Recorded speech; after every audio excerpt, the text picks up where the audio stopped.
ভিডিওটি দেখার আগে সবার কাছে ছোট্ট একটা রিকোয়েস্ট করতে চাই, প্লিজ প্লিজ প্লিজ যারা ভিডিওটি দেখবেন সবাই একটা করে সাবস্ক্রাইব করে দেবেন। আপনাদের ভালোবাসা পেলে এমন ভিডিও আরো উপহার দেব।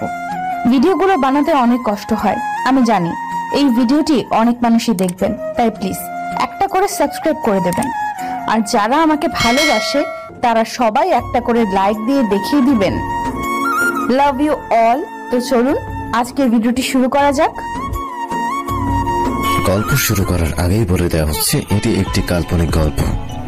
তো চলুন শুরু করা যাক।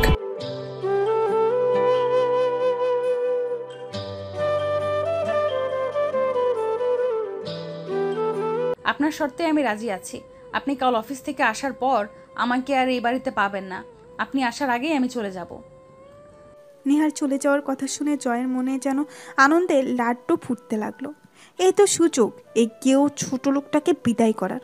জয় যেন কিছুতেই এই সুযোগটা হাতছাড়া করতে চায় না। নিহা ওর জীবন থেকে চলে যাবে কথাটা ভাবতেই যেন খুশিতে আকাশ ছুঁয়ে যাচ্ছে, কিন্তু খুশিটা চেপে গিয়ে গম্ভীর কণ্ঠে বলল, শুধু চলে গেলেই তো হবে না, আমার ডিভোর্স চাই। তোর কি বিশ্বাস আছে যে চলে গিয়ে আবার ফিরে আসবি না? তাই আগে ডিভোর্স দিবি, দেন চলে যাবি, অ্যান্ড দেন আমি ড্যাডের অফিসে জয়েন হব। আফটার অল ডিল বলে কথা, একটা সাইন না হলে অন্যটা সাইন কি করে হবে? নিহা তাচ্ছিল্য হাসলো। তাচ্ছিল্যের হাসিটা মুখে বজায় রেখেই বলল, ভয় পাবেন না, আমি যাওয়ার কিছুদিনের মধ্যেই ডিভোর্স পেপার পাঠিয়ে দেব, সাথে সাইনটাও করে দেব। পারলে কালকেই ডিভোর্স পেপারে সাইন করে দিতাম, কিন্তু একদিনের মধ্যে তো আর ডিভোর্স পেপার রেডি করা যায় না। বাবা চাইছেন কাল সকালে নাস্তার টেবিলে যেন আপনি ওনাকে ওনার বিজনেস দেখাশোনা করার কথাটা বলেন। আর আমার মনে হয় আপনি ওনার ইচ্ছেটাকে পায়ে ঠেলে দিবেন না। ওকে, তাহলে ডিল ফাইনাল। নিহা তাচ্ছিল্য হেসে ওয়াশরুমে চলে গেল। জয়ও একরাশ খুশি নিয়ে বিছানায় ধপ্পাস করে শুয়ে পড়ল। অ্যাটলিস্ট এই গেও ছোট লোকটাকে ওর জীবন থেকে দূর করতে পারবে কাল। পরদিন সকালে সবাই ডাইনিংয়ে বসে ব্রেকফাস্ট করছিল। এমন সময় হঠাৎ জয় গলা খাকুড়ি দিয়ে বলে উঠল, অ্যাকচুয়ালি ড্যাড, তোমাকে একটা কথা বলার ছিল। জয়ের কথা শুনে সাথে সাথে নিহা চমকে জয়ের দিকে তাকালো। তার মানে জয় সত্যি সত্যি অফিসে জয়েন করবে? নিহা অধীর আগ্রহ নিয়ে জয়ের দিকে তাকিয়ে রইল জয় কি বলবে তা শোনার জন্য। রায়হান সাহেবও ছেলের কথা শুনে ছেলের দিকে তাকালেন। তবে শায়লা বেগম এবং জেসির কোনো হেলদোল হলো না। ওরা আগের মতোই নিচের দিকে তাকিয়ে মনোযোগ দিয়ে খাচ্ছে। বল বাবা, কি বলবি? বাবার সম্মতি পেয়ে জয় একটু নড়ে চড়ে বসে শান্ত গলায় বলল, ড্যাড, বলছিলাম কি, তোমার তো বয়স হয়েছে, এখন এই বয়সে এসে তোমার বিজনেস দেখাশোনা করাটা একটু টাফ হয়ে যাচ্ছে না? তোমার এখন বিশ্রাম নেওয়া উচিত। আর তাই আমি সিদ্ধান্ত নিয়েছি, এখন থেকে আমি তোমার বিজনেসটা দেখাশোনা করব। জয়ের কথাগুলো শুনে রায়হান সাহেব আর নিহা খুশি হলেও শায়লা বেগম আর জেসি দুজনেই যেন আকাশ থেকে পড়ল। জয়ের কথা শুনে মা মেয়ে দুজনেই যেন নিজের কানকেই বিশ্বাস করতে পারছে না। ওরা ঠিক শুনছে তো, নাকি ঘুমের ঘোরে কোনো স্বপ্ন দেখছে? শায়লা বেগম নিজের অদম্য কৌতূহলটা দমিয়ে রাখতে না পেরে বলেই ফেললেন, জয়, কি বলছিস বাবা তুই এসব? তোর কি মাথাটা গেছে? তুই বিজনেস দেখাশোনা করবি মানে তোর এখনো কি বিজনেস সামলানোর বয়স হয়েছে? এখন লাইফটাকে এনজয় করার সময়, আর তুই কি না বিজনেস দেখাশোনা করতে চাইছিস? বাবা, তোর জ্বর আসেনি তো আবার? শায়লা বেগমের কথা শুনে মুহূর্তেই রায়হান সাহেবের রাগ উঠে গেল। উনি রেগে কিছু বলতে যাবে তার আগেই জয় হাসি মুখে বলে উঠল, আরে মম, আমার জ্বর টর কিছুই আসেনি। আমি যা বলছি একদম ভেবেই বলছি। অ্যাকচুয়ালি কাল যদি নিহা না বুঝাতো আমায়, তাহলে হয়তো আমি কখনো বুঝতেই পারতাম না এসব। থ্যাঙ্কস নিহা, আমাকে বুঝিয়ে বলার জন্য। নিহার দিকে তাকিয়ে চোখ টিপ মেরে কথাগুলো বলল জয়। নিহা কোনো রিয়াকশন দেখালো না, কারণ সে জানে জয় এসব বাবাকে খুশি করার জন্যই বলছে। আর তাই জয়ের কথা শুনে নিহা খুশি হওয়ার পরিবর্তে তাচ্ছিল্য হাসলো। কত সুন্দর অভিনয় করতে পারে এই মানুষটি। ওকে একটা সত্য ধরিয়ে দিয়ে বাবার সামনে কত সুন্দর প্রশংসা করার নাটক করছে। রায়হান সাহেব ছেলের প্রতি খুশি হলেন, কারণ ওনার ছেলে ওনারই পছন্দ করা মেয়েটাকে অনেক ভালোবাসে। রায়হান সাহেবের মনে যেন একরাশ ভালো লাগা ছুঁয়ে গেল। রায়হান সাহেব খুশি হলেও খুশি হতে পারলেন না শায়লা বেগম। শায়লা বেগম রাগে কটমট করতে করতে রুমে চলে গেলেন, সাথে জেসিয়া উঠে চলে গেল মায়ের পেছন পেছন। জয় এটা দেখে বাঁকা হাসলো। আর বুঝতে দেরি হলো না মম কেন উঠে চলে গিয়েছে। জয় হাসি মুখে রায়হান সাহেবের দিকে তাকিয়ে নরম গলায় বলল, ড্যাড, আমি একটু মমের সাথে কথা বলে আসছি। মম হয়তো রাগ করেছে আমার সাথে। তুই তো জানোই মম কেমন। আসছি, হ্যাঁ। ওকে। জয় বাবার কথার প্রত্যুত্তরে সৌজন্যসূচক হাসি দিয়ে উপরে চলে গেল, অর্থাৎ মায়ের রুমে চলে গেল। রায়হান সাহেব মায়ের মুখে তৃপ্তি হাসি টেনে নিহার দিকে তাকালেন। নিহা তখনও ডাইনিংয়ের পাশে দাঁড়িয়ে জয়ের যাওয়ার দিকে তাকিয়েছিল। রায়হান সাহেব হাস্য উজ্জ্বল কণ্ঠে বললেন। নেহা, নিহা দ্রুত চোখ সরিয়ে শ্বশুরের দিকে দৃষ্টি রাখল, মুখে হাসি টেনে বিনীত কণ্ঠে বলল, জি বাবা বলুন।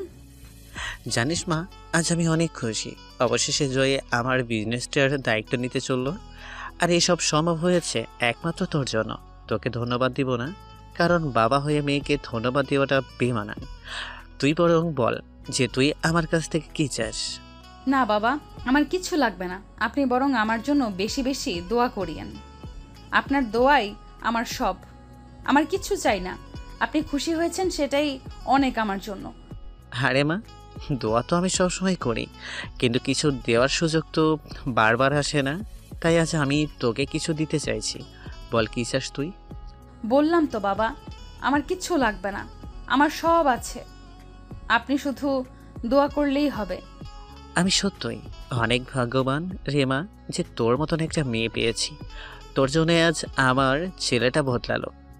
তোর এই ঋণ আমি কখনোই শোধ করতে পারবো না মা, কোনোদিন শোধ করতে পারবো না। মম এখনও কি রাগ করে আছো আমার উপর? তোমাকে তো সব বললাম এখন কেন আমি ড্যাডের বিজনেসে জয়েন হচ্ছি। আই থিঙ্ক আমার মতো তোমারও খুশি হওয়া উচিত। হ্যাঁ মম, ভাইয়া একদম ঠিক সিদ্ধান্ত নিয়েছে। আমার তো খুশিতে নাচতে ইচ্ছে করতেছে।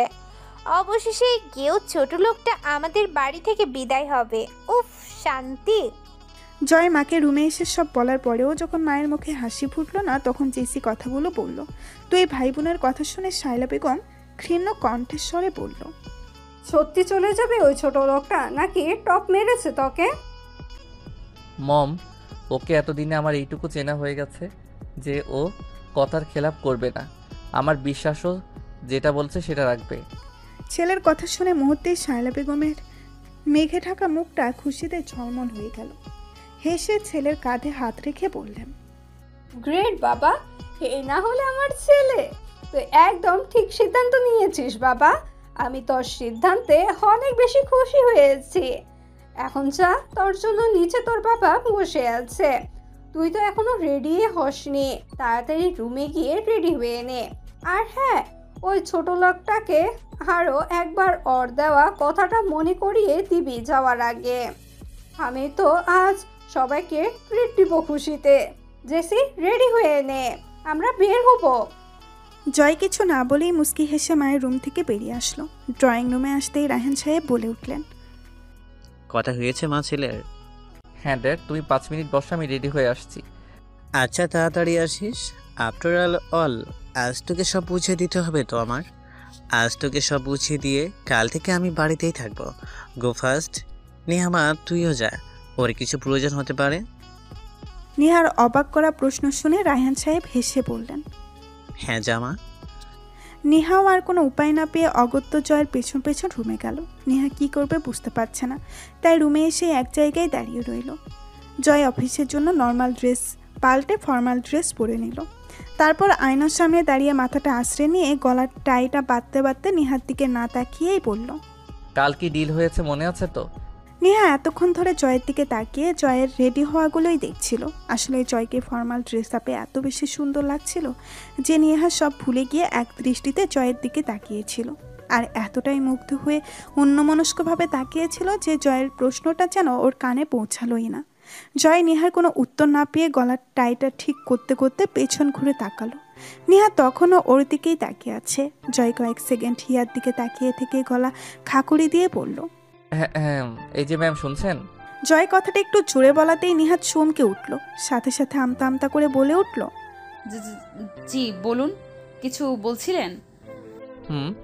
বলছিলাম যে কাল রাতে কি ডিল হয়েছিল মনে আছে? মুহূর্তেই নেহার বুকটা ধুক করে উঠল। ও তো এতক্ষণ ভুলেই গিয়েছিল যে মানুষটার দিকে সে মুগ্ধ হয়ে তাকিয়েছিল এত সময় ধরে, সেই মানুষটা আদৌ ওর নয়। সে তো তাকে বিদায় করতে চায়। মানুষটার ভালোবাসা যে সে কখনোই পাবে না। নিজেকে ঠতষ্ট করে নেহা জবাব দিল, মনে আছে। গুড, তাহলে মনে থাকে যেন। চাইলে এখন থেকে গোছগাছ শুরু করে দিতে পারিস, আমি আসছি। আর হ্যাঁ, গুড বাই। বলেই জয় হেসে রুম থেকে বেরিয়ে গেল। আর নেহা স্তব্ধ হয়ে ঠিক আগের জায়গায় দাঁড়িয়ে রইল। একরাশ শূন্যতা যেন নেহাকে চারপাশ থেকে ঘিরে ধরল। নেহা দিক বেদিক শূন্য হয়ে ধপাস করে খাটে গিয়ে বসে পড়ল।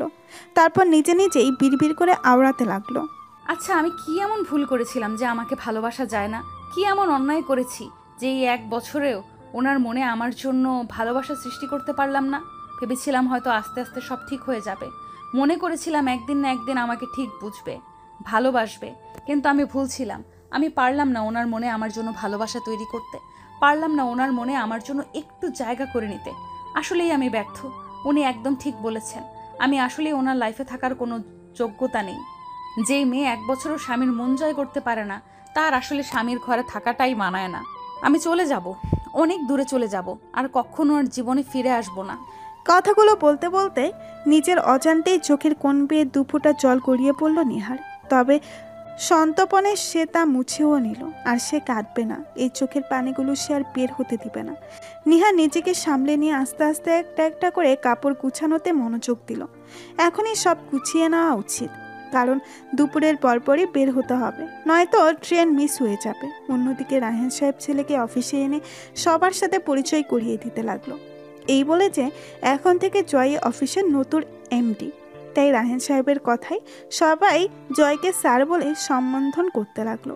যদিও জয়কে সবাই আগে থেকেই চিনে, কিন্তু অফিসে তেমন আসতো না বলে সবাই স্যার বলে সম্বোধন করতো না, জাস্ট সালাম বিনিময় করেই চলে যেত। আজ প্রথমবারের মতো জয় অফিসে জয়েন করতে এসেছে দেখে রায়হান সাহেব ছেলেকে অফিসে এনে হাসি মুখে সবার সাথে পরিচয় করিয়ে দিতে লাগলেন। এই বলে যে এখন থেকে জয়ই অফিসের নতুন এমডি। তাই রায়হান সাহেবের কথাই সবাই জয়কে স্যার বলে সম্বোধন করতে লাগলো। যদিও জয়কে সবাই আগে থেকেই চেনে, কিন্তু অফিসে তেমন আসতো না বলে স্যার বলে কেউ সম্বোধন করতো না, জাস্ট সালাম বিনিময় করেই চলে যেত। কিন্তু আজ থেকে যেহেতু সেই এই অফিসেরই বস, তাই সবাই স্যার বলেই সালাম বিনিময় করে পরিচয় পর্ব সারতে লাগলো। সবার সাথে পরিচয় পর্ব শেষ হলেই রায়হান সাহেব ছেলেকে নিয়ে কেবিনে গেলেন। তারপর নিজের চেয়ারটার পেছনে গিয়ে দাঁড়িয়ে চেয়ারের হাতলের উপরে 2 হাত রেখে হেসে বললেন, আই বাবা, বস এখানে। এতদিন এটা আমার আসন ছিল, আজ তোকে এই আসনে তুই বসবি। এখন থেকে এই চেয়ারটা তোর। অবশ্যই আজ তোকে বেশি সময় থাকতে হবে না এইখানে, কারণ আজ প্রথম দিন এসেছিস। আর তাই আজ জাস্ট সব বুঝে নিবি। দিনকাল থেকে পার্সোনালি অফিসে বসবি। কি হলো, এখনো দাঁড়িয়ে আছিস কেন? আই বস। জয় বাবার কথা মতো চেয়ারে গিয়ে বসলো। রায়হান সাহেব এবার টেবিলের উপরে পাশে জয়ের মুখোমুখি চেয়ারে এসে বসলেন। তারপর ছেলের দিকে তাকিয়ে হাস্য উজ্জ্বল কণ্ঠে বললেন, তো এখন কেমন লাগছে? জয় গায়ের কোটটা ঠিক করতে করতে বলল, ভালো ড্যাড, অন্যরকম একটা ফিলিংস হচ্ছে, যেটা আগে কখনো হয়নি। Honestly speaking, I am feeling good.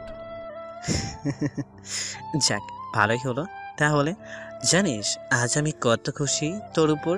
আমি জানতাম তুই একদিন না একদিন বুঝবি, আর আজ সেই দিনটা অবশেষে আসলো। আমি খুব খুশি, আজ খুব খুশি। জয় অবাক হয়ে ওর বাবার দিকে তাকিয়ে রইল। আসলে সে অবাক হয়েছে নাকি মুগ্ধ হয়েছে বাবার আচরণে, সেটাই বুঝতে পারছে না। তবে আজ কেন যেন বাবার মুখে তৃপ্তির যে হাসিটা দেখছে জয়, সেটা সে আজীবন দেখতে চায়। আর এই হাসিটা সম্ভব হয়েছে একমাত্র নিহার জন্য। নিহা না বুঝালে কখনো বুঝতোই না সে। তবে বেশি সময় ভাবলো না সে। সব ভাবনা একপাশে রেখে বাবাকে আশ্বস্ত করে বলল, ড্যাড, আজ থেকে তুমি একদম টেনশন মুক্ত। তোমাকে এইসব বিজনেস ডিল, ক্লায়েন্ট এসব নিয়ে টেনশন করতে হবে না। আজ থেকে আমার উপর ছেড়ে দাও সব। ট্রাস্ট মি, তোমাকে আমি নিরাশ করব না। আমাকে যে বিশ্বাস করে নিজের একটু একটু করে গড়ে তোলা বিজনেসটা হাতে তুলে দিয়েছো, আমি সেটার মূল্য রাখবো। I promise dad. রায়হান সাহেব আবারও তৃপ্তি ভরা প্রশস্ত একটা হাসি টেনে নিলেন মুখে। তারপর বাবা ছেলে মিলে বিজনেস সংক্রান্ত কথা বলল ব্যাপক সময় ধরে। রায়হান সাহেব অফিসে সবকিছু বুঝিয়ে দিতে আর জয় সবকিছু বুঝে নিতে নিতে প্রায় 2টা বেজে গেল। জয় বাবা, তোর এখন ছুটি, এখন তুই যেতে পারিস। আজ আর অফিসে আসতে হবে না, কাল থেকে একেবারে আসিস। আজ শুধু তোকে সব কিছু বুঝিয়ে দেওয়ার জন্যই আনলাম, নয়তো কাল থেকেই জয়েন হতে বলতাম। বাবার মুখে এমন একটা কথা শুনে জয় অবাক কণ্ঠে বলল, ড্যাড, তোমাদের অফিসে কি দুপুর 2টা বাজে ছুটি দেওয়া হয়? আরে তা হতে যাবে কেন? তাহলে তুমি বলছো যে আমার এখন ছুটি? আরে পাগল ছেলে, এটা তো আমি তোর জন্য বললাম। তুই আজ প্রথম দিন অফিসে জয়েন করলি, তাই তো আমি ছুটি দিয়ে দিলাম। আমি চাই আজ তুই তোর বন্ধু বান্ধবদের সাথে কিছু সময় কাটা, কারণ বিজনেসে ঢুকলে তখন তো আর তেমন সময় পাবি না। তখন ওরা বললেও তুই সময় বের করতে পারবি না। অ্যান্ড ডিটেলস ওয়াই আজ আমি নিজ থেকে তোকে সুযোগ দিচ্ছি, তোর বন্ধু বান্ধবদের সাথে কিছুটা সময় এনজয় কর গিয়ে, এদিকটা আমি সামলে নিব। জয় যেন খুশিতে গদগদ হয়ে গেল। খুশিটা মুখে ফুটিয়ে রেখেই বলল, সত্যি ড্যাড? নিয়ামা, জয় খুশি হয়ে বাবাকে হালকা জড়িয়ে ধরে আসছি বলে বের হয়ে গেল। রায়হান সাহেব ছেলের কাণ্ড দেখে মুচকি হাসলেন। জয় অফিস থেকে বেরিয়ে গাড়িতে এসে বসেই খুশি হয়ে মীরাকে কল দিল, কারণ আজ বাকি সময়টুকু সে মীরার সাথেই কাটাতে চায়। কিন্তু দুর্ভাগ্যবশত বার কয়েক কল দিয়েও কোনো লাভ হলো না। মীরার ফোনে প্রতিবারই রিং হয়ে কেটে যাচ্ছে। অন্য সময় হলে জয় হয়তো রাগ করতো, কিন্তু আজ কেন যেন রাগ হলো না, বরং হাসি মুখে ফোনটা পকেটে ঢুকিয়ে গাড়ি স্টার্ট দিয়ে নিজে নিজেই বলল, এখন আর কল দিব না, একেবারে ওর বাসায় গিয়ে ওকে চমকে দিব। আমি জানি আমাকে এই মুহূর্তে ওর বাসায় দেখলে যতটা না খুশি হবে, তার চেয়েও দ্বিগুণ খুশি হবে ওই নিহার চলে যাওয়া শুনলে। হয়তো খুশিতে আমাকে জড়িয়েও ধরবে। পাগলিটা বরাবরই ইমোশনাল। আমি আসছি মীরা, তোমার জন্য গুড নিউজ নিয়ে আসছি। মিনিট 20 মধ্যেই জয়ের গাড়ি এসে থামলো মীরার ফ্ল্যাটের সামনে। 5 তলা বিশিষ্ট ফ্ল্যাটের 3য় তলায় মীরা একাই থাকে।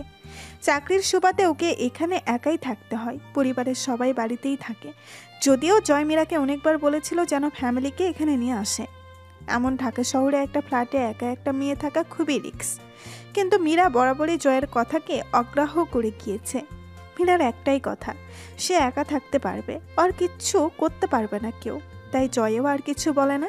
তবে জয় খুব কমই এখানে আসে। ওরা বেশিরভাগ বিভিন্ন ক্লাব, হোটেল, ডিস্কো পার্টি এসবেই দেখা করে। আজ খুশির ডোজটা একটু বেশি হওয়ায় জয় সোজা বাসায় চলে এসেছে, কারণ মীরার অফিস দুপুর 12টায় ছুটি হয়ে যায়, আর বাকিটা সময় সে রুমে বসেই কাটায়। তবে রুমে একেবারে বসে থাকে তাও কিন্তু নয়। জয়কে বলেছিল একবার অবসর সময়ে নাকি সে আউটসোর্সিং করে, তাই তো এত দামে ফ্ল্যাটে থাকার জন্য টাকার অভাব পড়ে না। জয় লিফটে করে সোজা 3rd ফ্লোরে চলে আসলো। তারপর মীরা রুমের সামনে দাঁড়িয়ে দরজায় চাপড় দেওয়ার জন্য হাত দিতেই দরজাটা হালকা খুলে গেল। তার মানে দরজা আনলক। জয় একটু অবাক হলো।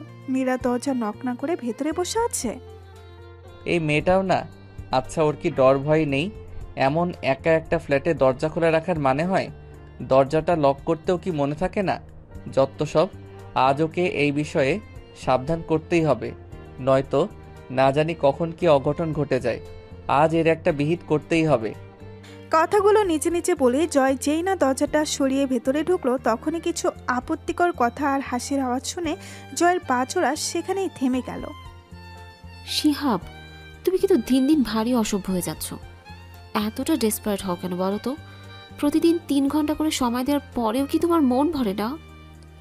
ও জান, তুমি বোঝো না কেন বলো তো? তোমাকে কাছে পেলে যে আর ছাড়তে ইচ্ছে করে না। তোমাকে কি করে বোঝায় যে তোমাকে 3 ঘন্টা সময়ের জন্য কাছে পেয়ে আমার পোষায় না? মীরার সাথে একটা ছেলের কণ্ঠ শোনা যাচ্ছে। জয়ের বুঝতে দেরি হলো না, কথাগুলো বেডরুম থেকেই আসছে।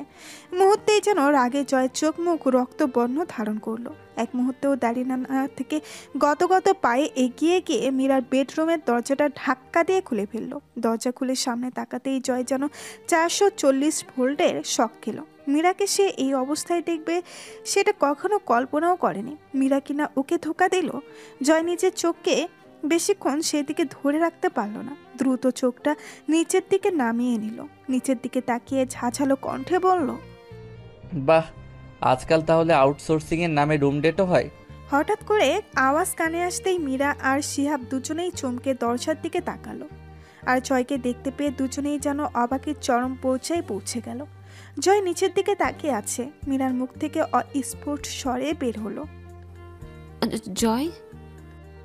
জয় এই মুহূর্তে এখানে আসবে সেটা মীরা বা শিহাব কেউ যেন কল্পনাও করেনি। জয়কে দেখে দ্রুত দুজনে অপ্রস্তুত হয়ে সেই অপ্রীতিকর অবস্থা থেকে উঠে নিজেদের সামলাতে ব্যস্ত হয়ে পড়ল। আর মিনিটের মধ্যে দুজন নিজেকে আবৃত করে নিল। মীরা গুটি গুটি পায়ে জয়ের সামনে গিয়ে দাঁড়িয়ে আমতা আমতা করে বলল, জয়, তুমি এই সময় এখানে? কেন, ডিস্টার্ব করলাম নাকি? আসলে কি বলো তো, ভুলটা আমার নয়, ভুলটা তোমাদেরই। এমন প্রাইভেট টাইম স্পেন্ড করার সময় দরজাটা অ্যাটলিস্ট বন্ধ রাখতে পারতে। আমি তাহলে আর এসব দেখতাম না। জয়, আসলে সব নিজের কানেই শুনলাম, আর কিছু বলার দরকার নেই। আমার ভাবতেই ঘৃণা হচ্ছে যে আমি তোর মতো একটা মেয়েকে ভালোবেসেছিলাম। ছি মীরা, ছি। তুই এতটা লেম মাইন্ডের আমার আগে জানা ছিল না।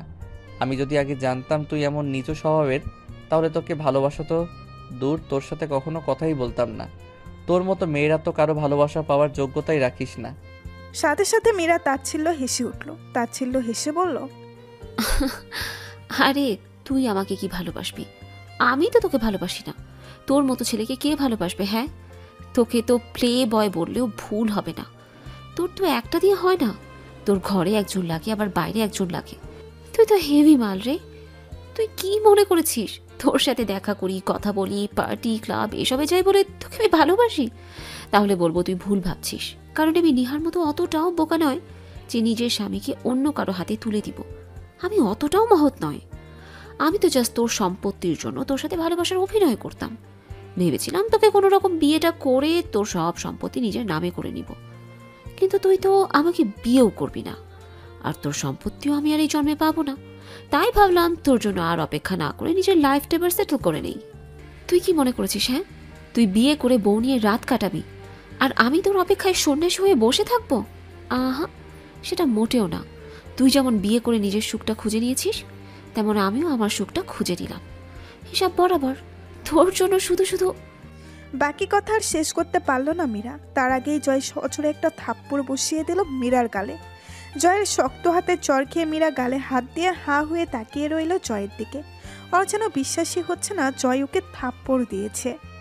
ব্যাস, অনেক হয়েছে তোর লেকচার শোনা। আর না, তুই কি ভেবেছিস তুই বলবি আর আমি কাপুরুষের মতো চুপচাপ শুনে চলে যাব?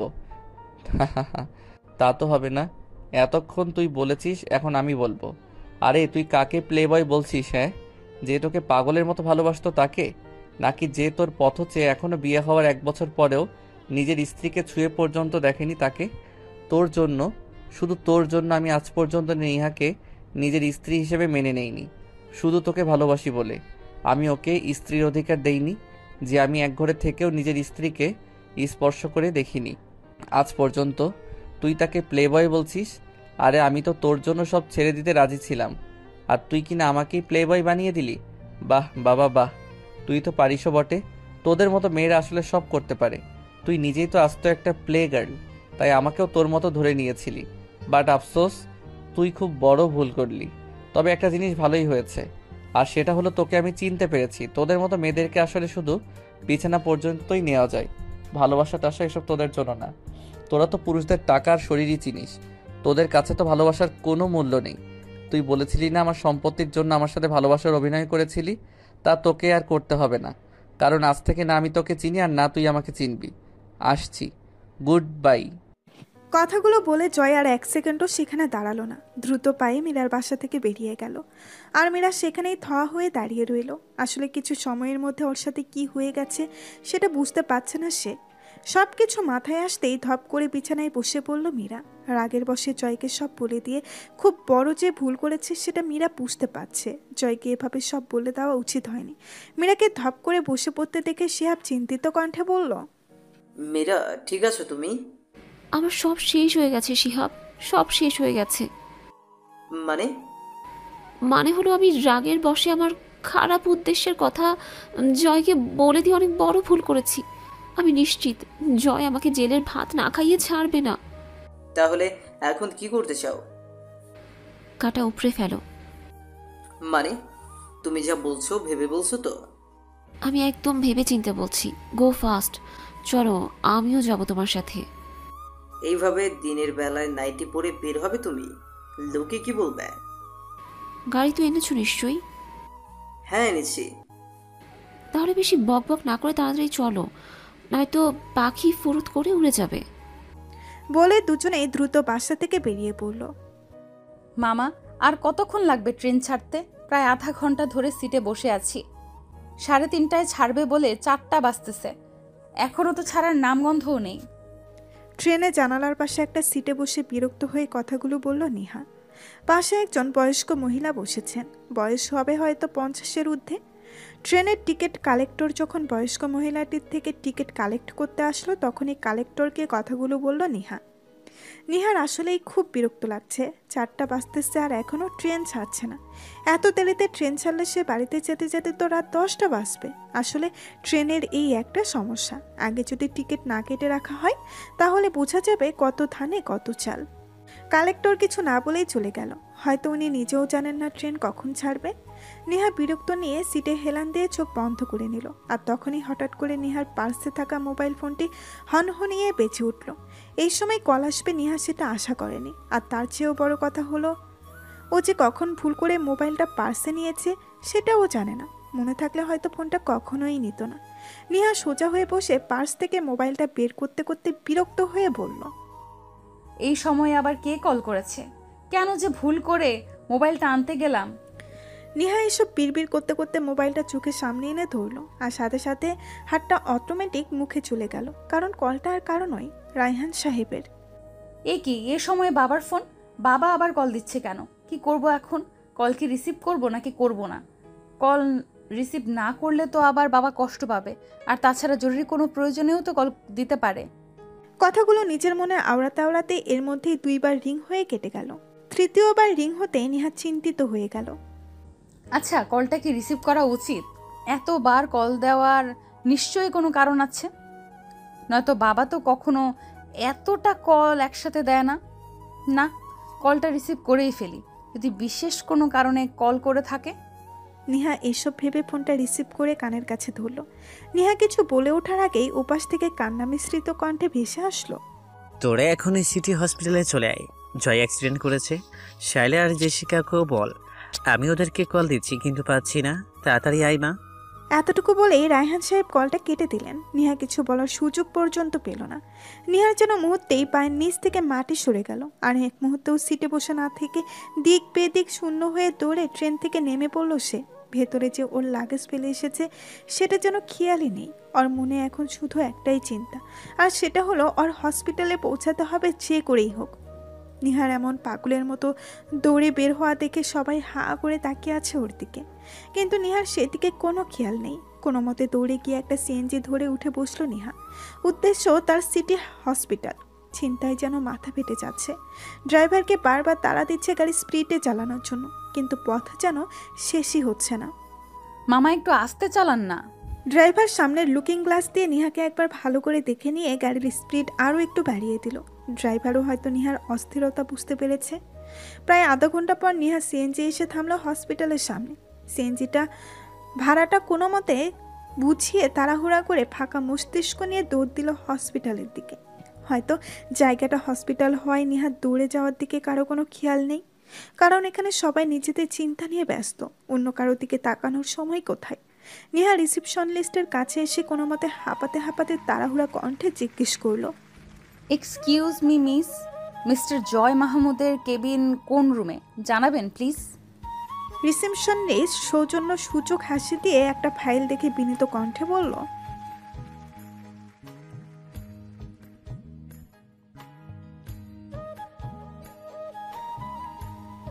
নিহা আর 1 মিনিটও সময় ব্যয় না করে দৌড় দিল সেদিকে। ইমার্জেন্সি রুমের সামনে চিন্তিত মুখ নিয়ে গলির এপাশ থেকে ওপাশে পায়চারি করছে রায়হান সাহেব। ওনার মুখ দেখেই বোঝা যাচ্ছে উনি কতটা টেনশনে আছেন। আর টেনশন হবে নাই বা কেন? ওনার একমাত্র সন্তান আজ মৃত্যুর সাথে লড়াই করছে। টেনশন তো হওয়ারই কথা। রায়হান সাহেবের পুরো মস্তিষ্ক যেন ফাঁকা হয়ে আছে। বাবা? হঠাৎ পরিচিত কণ্ঠ শুনে রায়হান সাহেব চমকে তাকালেন। নিহা এসেছে। রায়হান সাহেবের চোখে আপনা আপনি জল এসে গেল। ধরা গলায় বললেন, আসছিস মা? হ্যাঁ বাবা। বাবা, এসব কি করে হলো ওনার? রায়হান সাহেব ভেজা গলায় বললেন। নিহা এবার দৌড়ে দরজার কাছে গেল। দরজার থাই গ্লাস ভেদ করে জয়কে স্পষ্ট দেখা যাচ্ছে। বেডে শুয়ে থাকা নিস্তেজ মানুষটিকে দেখে নিহার ভেতরটা কেঁপে উঠল। সাদা ধপধপে বেডশিট বিছানো, বেডের সারা শরীরে ব্যান্ডেজ নিয়ে নিথর হয়ে শুয়ে আছে জয়। দেখেই বোঝা যাচ্ছে সেন্স নেই। পাশে দাঁড়িয়ে একজন ডক্টর স্যালাইনের ভেতরে একটা সিরিজ পুশ করছে, সম্ভবত মেডিসিন প্রবেশ করাচ্ছে। আর তার পাশে আরও কয়েকজন ডাক্তার দাঁড়িয়ে আছে। নিহার পুরো দুনিয়া যেন থমকে গেল। যত যাই হোক, এই মানুষটা তো ওর স্বামী। নিহার চোখ থেকে দুপোটা জল গড়িয়ে পড়ল নিজের অজান্তেই।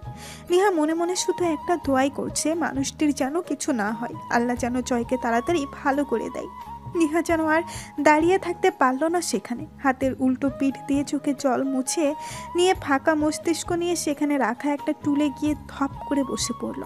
মন মস্তিষ্ক জুড়ে শুধু একটা কথাই ঘুরপাক খাচ্ছে, আর সেটা হলো জয়ের কিছু হয়ে গেলে ওর কি হবে।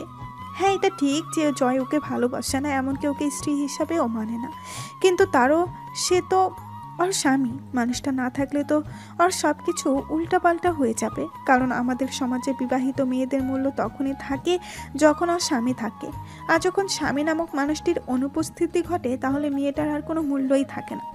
স্বামী নামক মানুষটি ওকে ভালোবাসলো কি বাসলো না, স্ত্রী হিসাবে মানলো কি মানলো না, সেদিকে কারো কোনো ভ্রুক্ষেপ থাকে না। শুধু স্বামীটা বেঁচে আছে কিনা সেটাই দেখে। নিহা যখন ভাবনার অতুল সাগরে ডুবন্ত, তখনই চেঁচামেচির আওয়াজ নিহার ধ্যান ভাঙে। ভাবনার সুতো ছিঁড়ে তাকিয়ে দেখে শাশুড়ি আর ননদ এসেছে। শায়লা বেগম তো রীতিমতো পুরো হসপিটাল মাথায় তুলে ফেলেছে। ডক্টর ডক্টর, আমার ছেলেকে এতক্ষণ ধরে ইমার্জেন্সি রুমে রেখেছেন কেন? আপনারা কি ট্রিটমেন্ট করছেন যে একটা সামান্য অ্যাক্সিডেন্ট হওয়া রোগীকে এখনও ইমার্জেন্সি রুম থেকে বের করে নর্মাল বেডে দিতে পারছে না? আপনারা কি ঘাস কাটছেন?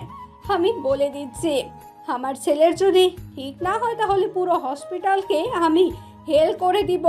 সবকটা ডাক্তারকে আমি জেলের ভাত খাইয়ে ছাড়বো। নিহা আস্তে আস্তে উঠে দাঁড়ালো। শায়লা বেগমকে কিছু বলার সাহস নেই ওর, তাই সেখানেই দাঁড়িয়ে আছে। রায়হান সাহেব স্ত্রীর চেঁচামেচিতে আতঙ্কিত হয়ে স্ত্রীকে ধমক দিয়ে বলে উঠলেন, জয়কে হসপিটালে নিয়ে এসেছে, এর থেকে বেশি কিছু জানি না আমি। শায়লা, কি করছো? ওটা কি? এমন চিল্লানোর মানে কি? গত 2 ঘন্টা ধরে কোনো খবরও ছিল না তোমাদের মা মেয়ের, আর এখন আসছো দরদ দেখাতে? পুরো হসপিটালের মাথায় তুলছো কেন? আসছে এতক্ষণে আর দেখাতে দেখাতে। তুমি তো মারামের কলঙ্ক। ছেলের বিপদে যাকে ফোন করেও পাওয়া যায় না, সে আসছে ডাক্তারের হসপিটালের বিচার করতে। ড্যাড, মমকে বকো না।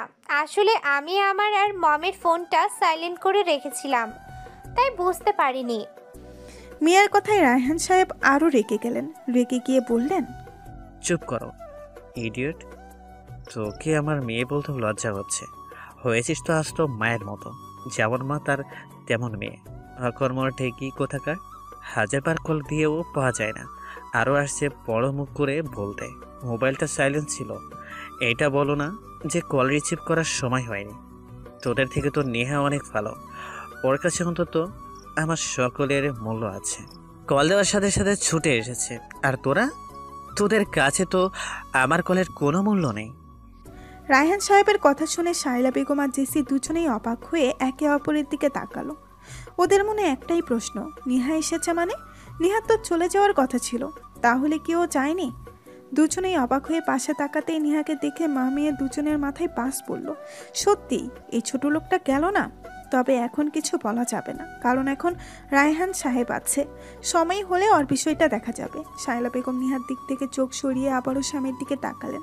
তারপর রাগী কণ্ঠে বললেন, তোমার মাথা কি ঠিক আছে? তুমি ওই গেও ছোট লোকটার সাথে আমাদের কম্পেয়ার করছো?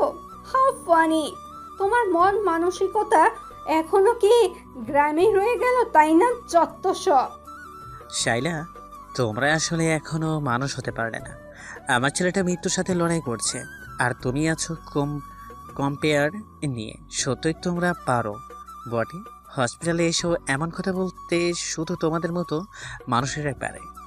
এক্সকিউজ মি, তুমি হয়তো ভুলে যাচ্ছ আমার ছেলে আজ এই অবস্থার জন্য শুধু ওই গেও ছোট লোকটার কারণে। তোমার সকল মেয়ের জন্যই কিন্তু আজ আমার ছেলের এমন অবস্থা। আমি কিন্তু বলে দিচ্ছি, যদি আমার ছেলের কিচ্ছু হয় ওকে আমি কিন্তু ছাড়বো না। রায়হান সাহেব আর শায়লা বেগম যখন নিজেদের কথা কাটাকাটি নিয়ে ব্যস্ত, তখনই এমার্জেন্সি রুমের ভেতর থেকে ডাক্তার বেরিয়ে আসলো। ডাক্তারকে বেরিয়ে আসতে দেখে রায়হান সাহেব আর শায়লা বেগম নিজেদের তর্ক থামিয়ে ডাক্তারের সামনে গিয়ে দাঁড়ালো।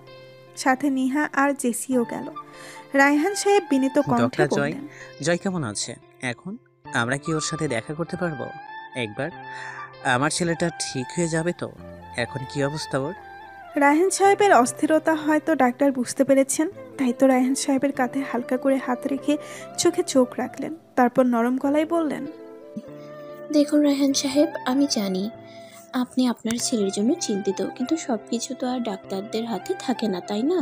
উপরওয়ালা বলেও তো কেউ একজন আছে যার হুকুম ছিল নির্ধারিত। মানে কি বলতে চান আপনি? দেখুন, আপনার ছেলে অনেক গুরুতর ইনজুর হয়েছে। ওনার মাথাটা ভারী কোনো বস্তুর সাথে বাড়ি খাওয়ায় মাথার ইন্টারনাল ইনজুর না হলেও বেশ রক্তক্ষরণ হয়েছে, যার ফলে এখনও ওনার সেন্স আসেনি। তবে আমরা ইঞ্জেকশন দিয়েছি সেন্স আসার। কিন্তু কিন্তু কি ডক্টর? আসলে আমরা আপনাদের আশা দিতে পারছি না ওনার সেন্স আসা নিয়ে, কারণ ওনার মাথার আঘাতটা এত জোরে লেগেছে যে মাথায় প্রচুর ব্লিডিং হয়েছে, যার ফলে ওনার সেন্স আসা না আসা নিয়ে ডাউট আছে। যদি 24 ঘন্টার মধ্যে সেন্স না আসে তাহলে আমাদের হাতে কিছু করার থাকবে না, সবটাই এখন উপরওয়ালার হাতে। ডাক্তারের কথা শুনে রায়হান সাহেব সহ উপস্থিত সবাই যেন এক মুহূর্তের জন্য হতভম্ব হয়ে গেল। সবার মাথায় যেন আকাশ ভেঙে পড়ল। না, এটা কিছুতেই হতে পারে না। শায়লা বেগম যেন ছেলের অবস্থার কথা শুনে পাকরুদ্ধ হয়ে গেলেন। উনি যেমনই হোক, ছেলেটা যে ওনার কলিজার টুকরো সেটার কোনো সন্দেহ নেই। উনি ভাবতেও পারেনি এমন একটা দিন দেখতে হবে। উনি যত রাগী আর বদমেজাজি হোক, ওনার ছেলে মেয়ে দুটোই যেন ওনার আলাদা একটা পৃথিবী। আর সেই ছেলেরই এমন কিছু হবে শায়লা বেগম সেটা স্বপ্নেও ভাবেনি। আর নিহা, সে তো ঠায় দাঁড়িয়ে আছে, হয়তো অতিরিক্ত শোকে পাথর হয়ে গেছে। শায়লা বেগম যেন চুপ থাকতে পারলেন না আর চাচালো কণ্ঠে ডাক্তারকে বলে উঠলেন, ডক্টর, কি বলছেন কি আপনি? আপনি জানেন আপনি কি বলছেন? আপনারা কেমন ডাক্তার, হ্যাঁ?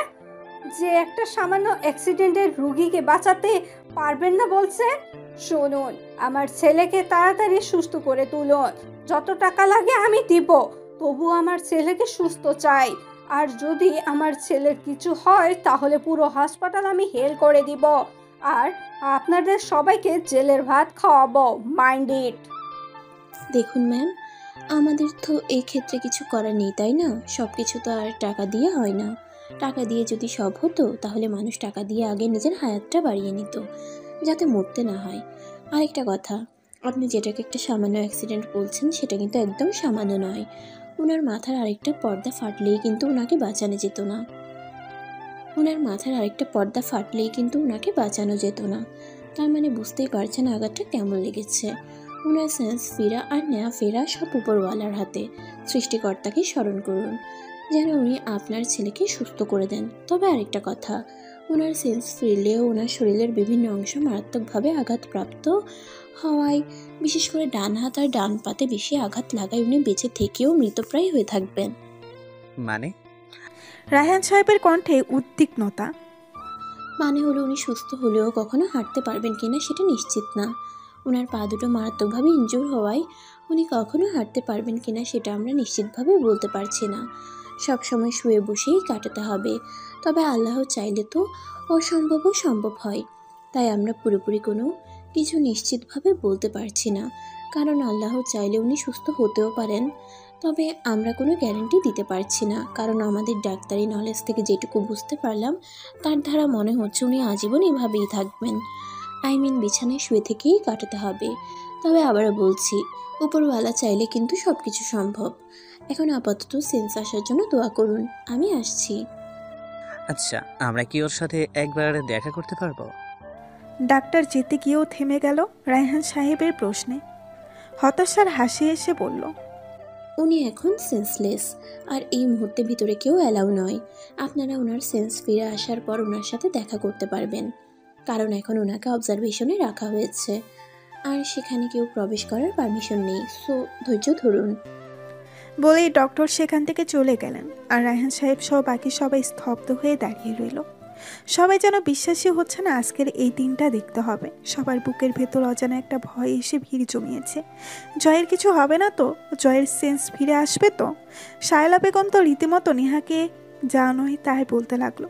ওনার একটাই কথা যে নেহার জন্য আজ জয়ের এই অবস্থা। ও যদি জয়কে অফিসে যেতে না বলতো আর জয় যদি আজ অফিস না যেত তাহলে এমন একটা ঘটনা কখনোই ঘটতো না।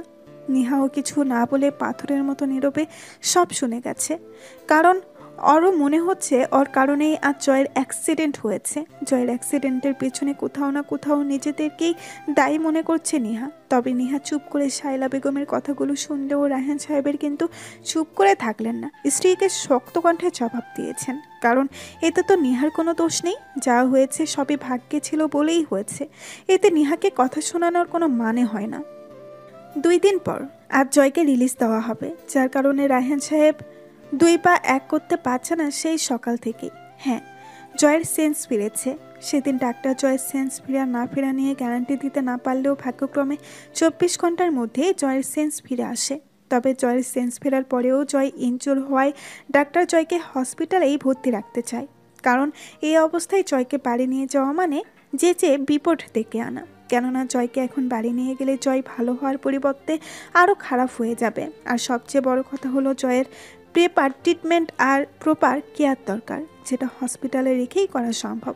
তবে এমন নয় যে হসপিটালে রাখলেই জয় সুস্থ হয়ে যাবে, বরং ডাক্তাররা চেয়েছে জয়কে আর কয়েকদিন রেখে আরেকটু ট্রিটমেন্ট করে তারপর রিলিজ দিতে। তবে ডক্টর বলে দিয়েছে জয় উঠে বসার মতো সুস্থ হওয়ার চান্স একদমই নেই।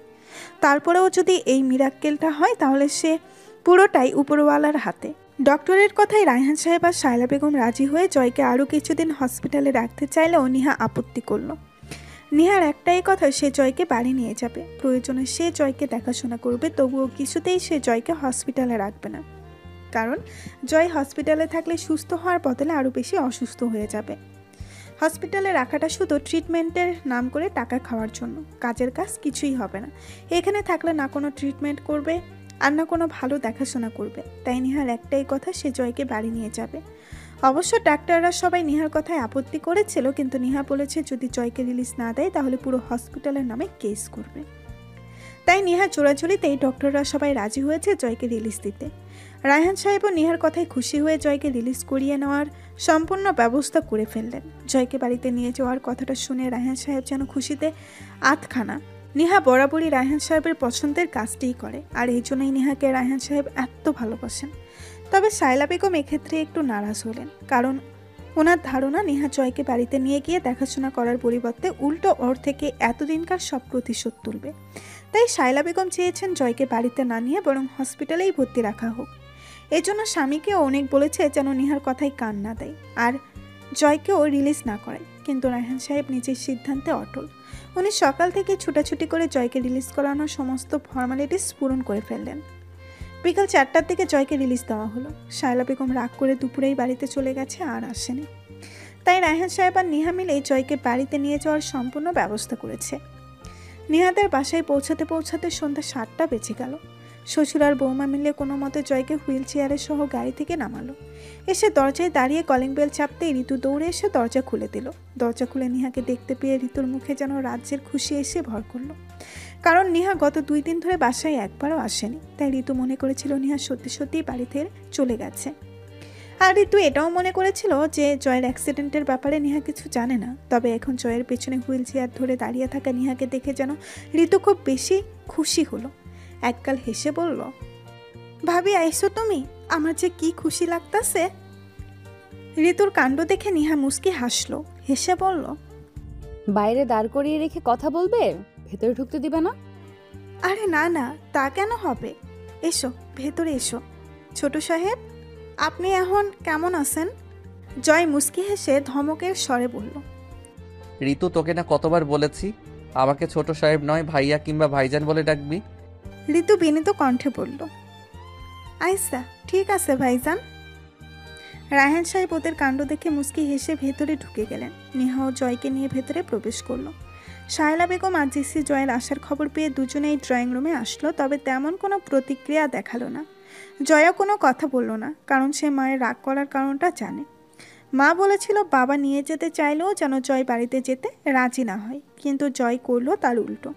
রায়হান সাহেব ছেলেকে বাড়িতে যাবে নাকি এখানে অ্যাডমিট থাকবে জিজ্ঞেস করতে জয় খুশি হয়ে বলেছিল সে বাড়িতে চলে যাবে, মরলে বাড়িতে গিয়েই মরবে। তাই শায়লা বেগম ছেলের প্রতি একটু নারাজ, কারণ এই প্রথম ছেলে ওনার মতের বিরুদ্ধে কথা বলেছে। কিন্তু উনি তো আর জয়ের সিচুয়েশনটা বুঝতে পারছেন না। কোনো মানুষই চায় না হসপিটালের বেডে দিনের পর দিন শুয়ে থাকতে, সে যত অসুস্থ রুগীই হোক। সবাই চায় মরলেও যেন নিজের ঘরেই মরে, তবুও হসপিটাল নামক জায়গাটিতে কেউ থাকতে চায় না। নেহা জয়কে নিয়ে রুমে যেতে নিলেও আবার থেমে গেল, কারণ জয়কে তো সিঁড়ি বেয়ে উপরে নিয়ে যাওয়া সম্ভব না। হুইল চেয়ারটা সিঁড়ি বেয়ে তুলবে কি করে? নেহা কিছু একটা ভেবে শ্বশুরের দিকে তাকালো।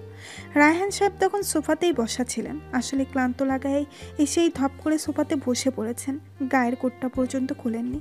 নেহা নরম গলায় বলল, বাবা, ওনাকে তো এই অবস্থায় উপরে তোলা সম্ভব না।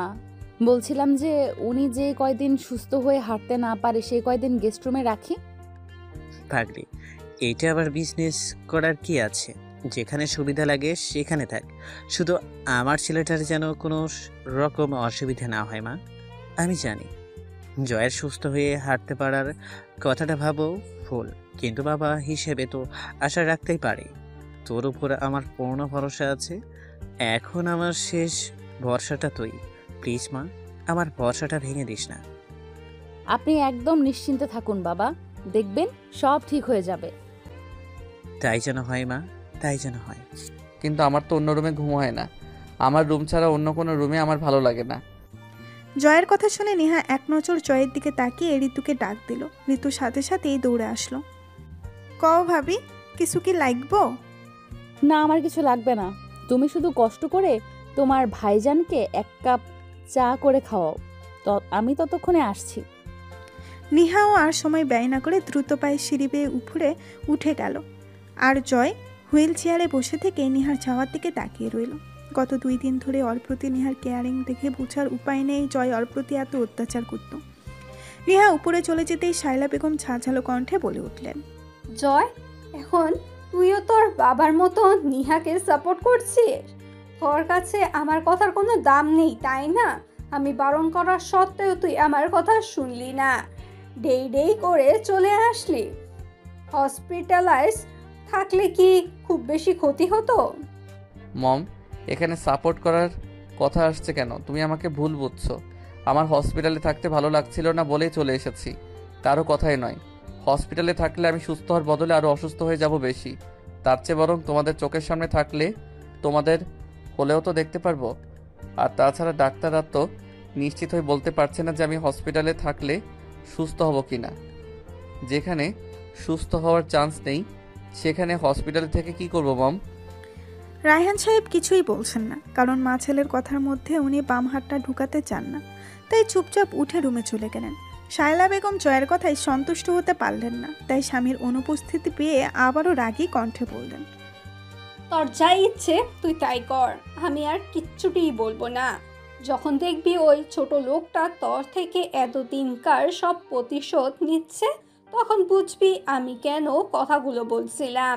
তোর ডেট না হয় ওর প্রতি তোর করা আচরণের কথা জানেন না বলে এত কিছু ভাবেনি, কিন্তু তুই তো জানিস তুই ওর সাথে কি করেছিস।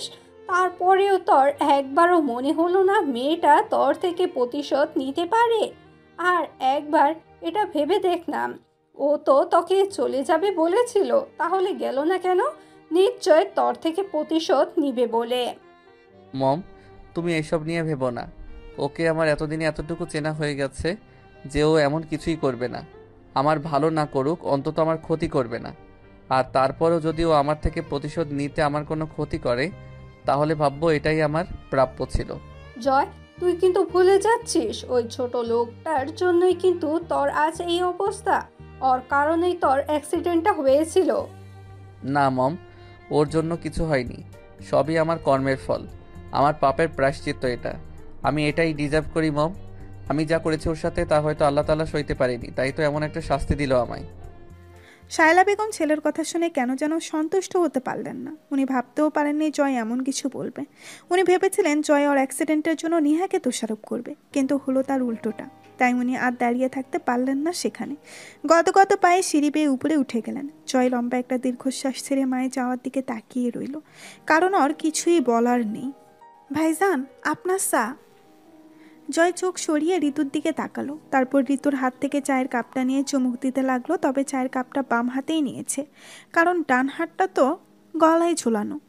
অর্থাৎ ডান হাতের হাড় ভেঙে যাওয়ায় জয়ের ডান হাতটা আপাতত কোনো কাজ করতে পারবে না। এমনকি খেতে হলেও বাম হাতেই খেতে হবে।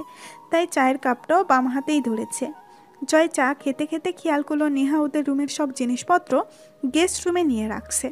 জয় বেশ অবাক হলো, নেহা এভাবে রুমের সব জিনিসপত্র নিচে নামাচ্ছে কেন? প্রায় আধা ঘন্টা ধরে ছোটাছুটি করার পর নেহা এবার জয়ের কাছে আসলো। কিছু না বলেই জয়কে ধরে গেস্ট রুমে নিয়ে গেল।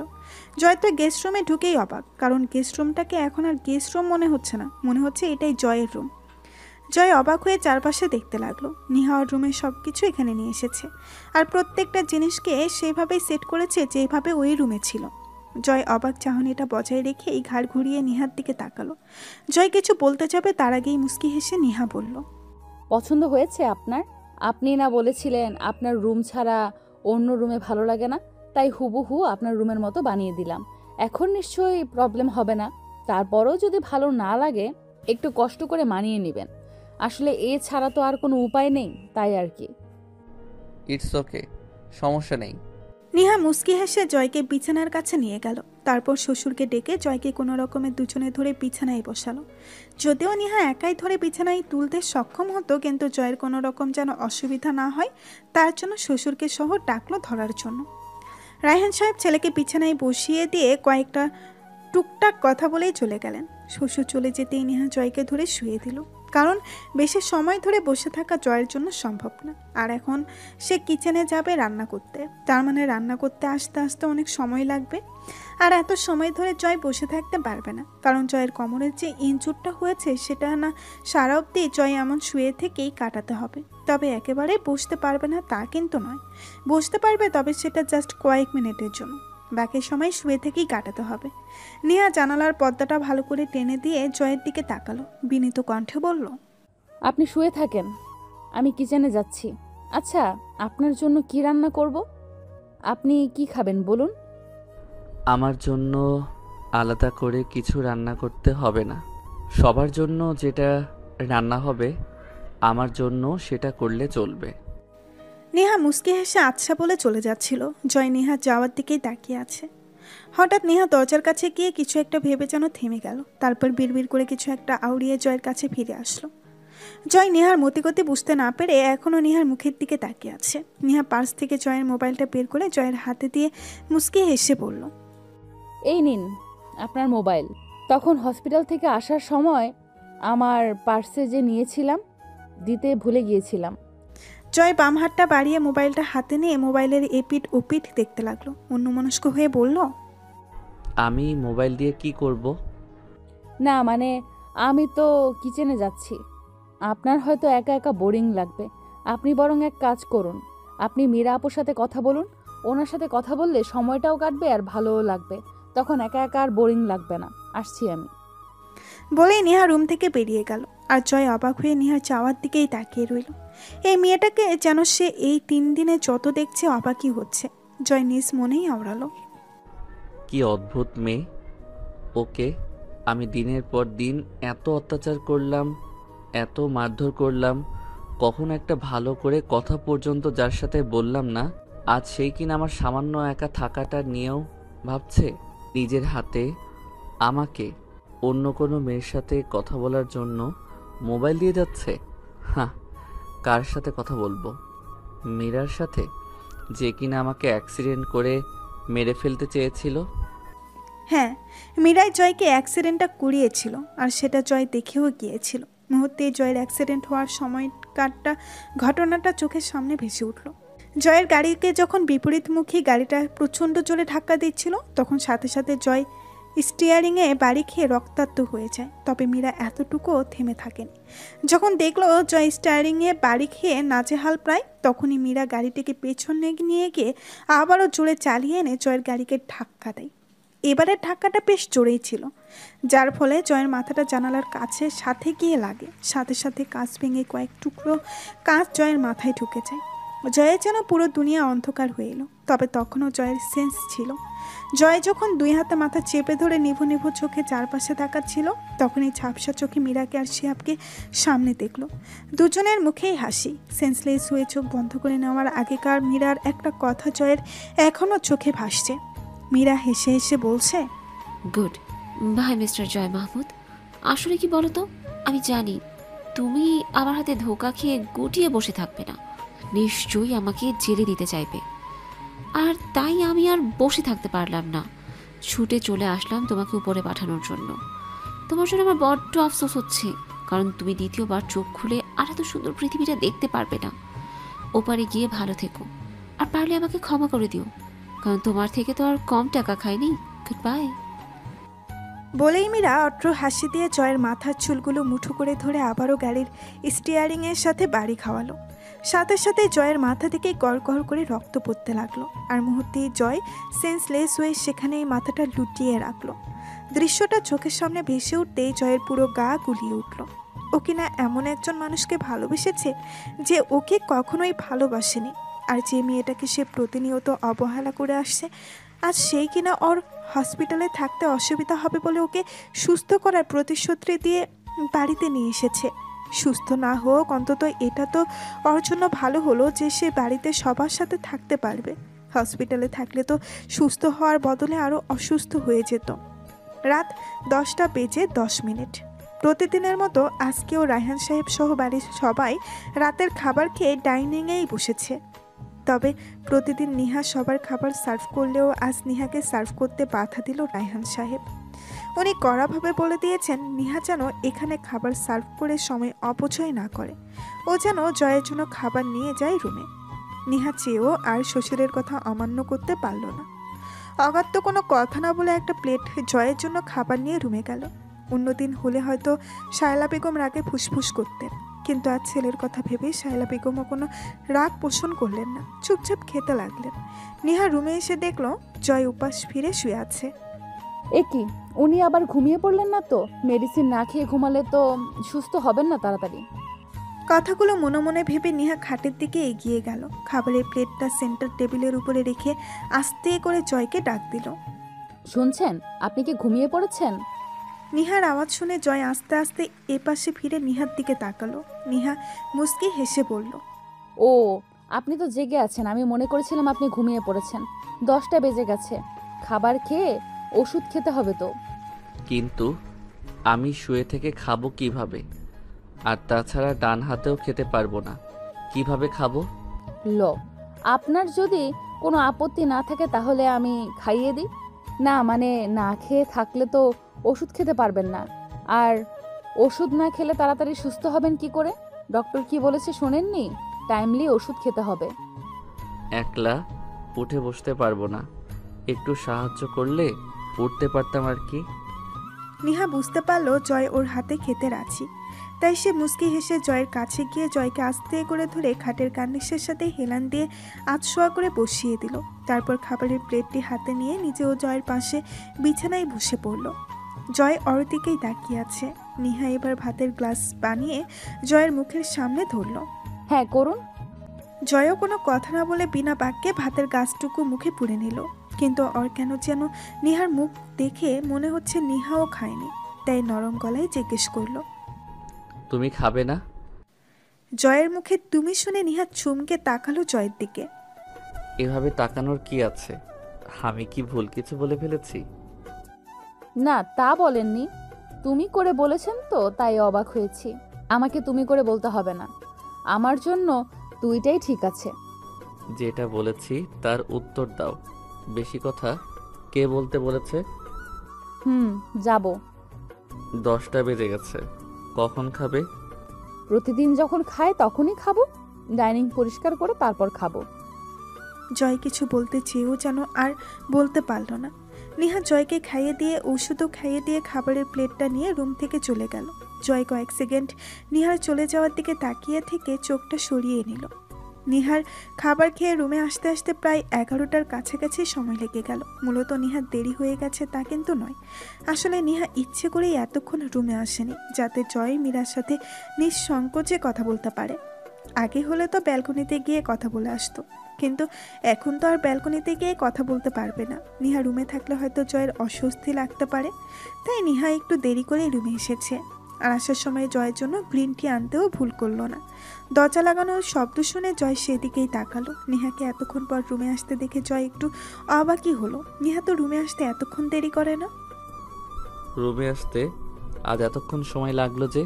প্রতিদিন তো 10:30 বাজতেই রুমে চলে আসো, আজ দেরি করলে কেন? নেহা জয়ের প্রশ্ন শুনে থতমত খেয়ে গেল। চায়ের কাপটা জয়ের হাতে দিয়ে আমতা আমতা করে বলল, না আসলে আপনি তো প্রতিদিন এই সময় মীরা আপুর সাথে কথা বলেন, তাই ভাবলাম আমি রুমে থাকলে হয়তো আপনার প্রবলেম হবে, এই জন্য একটু দেরি করে আসলাম, যাতে আপনার কোনো অসুবিধা না হয় আর কি। কথাগুলো বলার সময় নেহা পুরোটা সময় মাথা নিচু করেই ছিল। জয় নেহার কথার পিঠে কিছু বলার জন্য খুঁজে পেল না হয়তো, তাই তো কিছু না বলে চুপচাপ কাপে চুমুক দিল। জয় চা খেতে খেতে নেহা ততক্ষণে ওয়াশরুম থেকে নিজের প্রয়োজনীয় কাজ সেরে আসলো।